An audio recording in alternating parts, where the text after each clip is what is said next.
what are the key steps our viewers and listeners should be taking? You know, if someone's listening to this and thinking, yeah, that's the journey we're on, or that's the journey we're gonna be on, and the truth is that's the journey almost everyone is going to be on in terms of what's happening with the applications.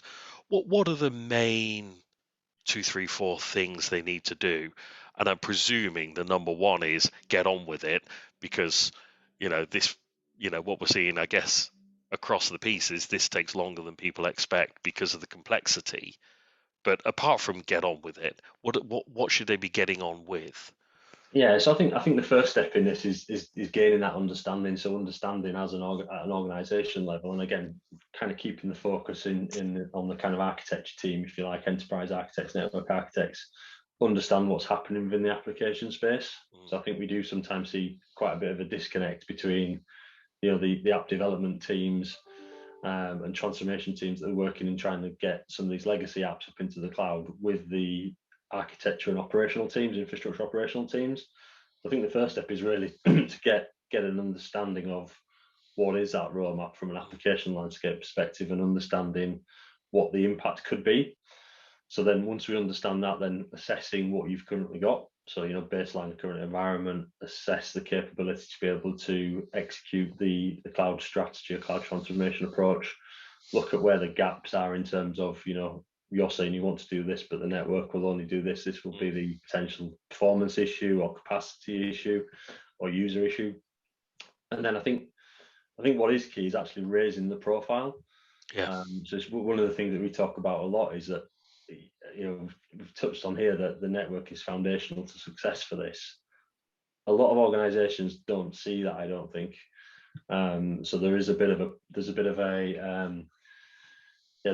bit of marketing work to be done, I think, in terms of saying, well, actually, we understand that you're trying to achieve this at the business level. This is going to deliver a lot of new benefit in terms of the applications being able to consume them from wherever, but it's going to fail, or it's not going to be as successful as you want it to be if you don't address these sort of key challenges that we've identified at a network level. So raising the profile, getting a seat on the table in terms of the bigger transformation piece, and then looking at how you then effectively develop a future strategic architecture to support the wider transformation piece.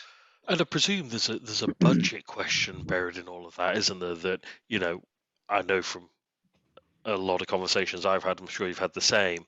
Someone somewhere is looking at the brilliant commercial benefits that this brings, or retiring our data centers or elevating all of our services, or whatever it is going to.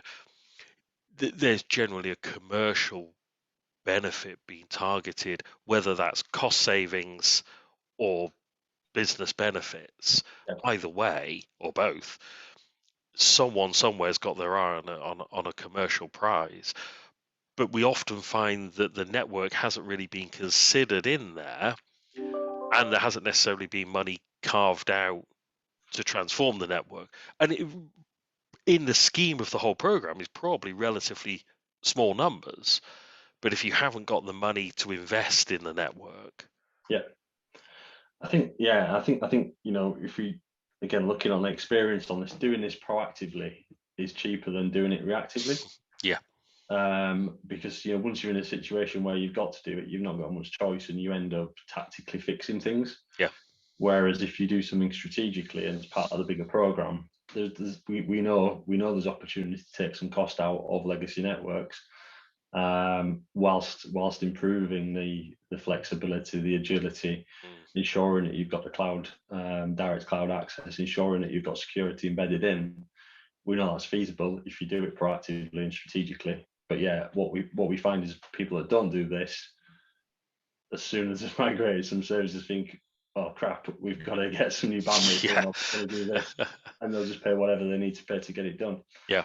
And then they're facing into a kind of after the event type of strategy, which is not obviously best practice. And presumably at that point, they're potentially in bed with the wrong suppliers. They're not gaining the wider strategic benefits of doing this properly. And yeah, absolutely.